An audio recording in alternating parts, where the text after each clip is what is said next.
Guys, in today's video we're going to talk about how to fix Instagram not letting you follow in or follow people. So the answer is easy. Just go to the settings and then scroll down to the apps section and then go to the search and search Instagram and then go to the storage, and here you will find this clear cache option. Click on it. Now you can go check it if it works. If it didn't, you can try to restart your phone or turn on the airplane mode or the Bluetooth mode. You can also try to clear data, but be careful. If you clear data, all the Instagram's data will be deleted. This includes all files, the settings, the accounts, the databases, etc. So be careful if you want to clear your data.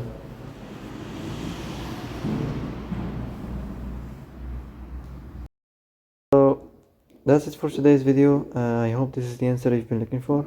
And if you like this video, don't forget to like and subscribe, and see you in the next video.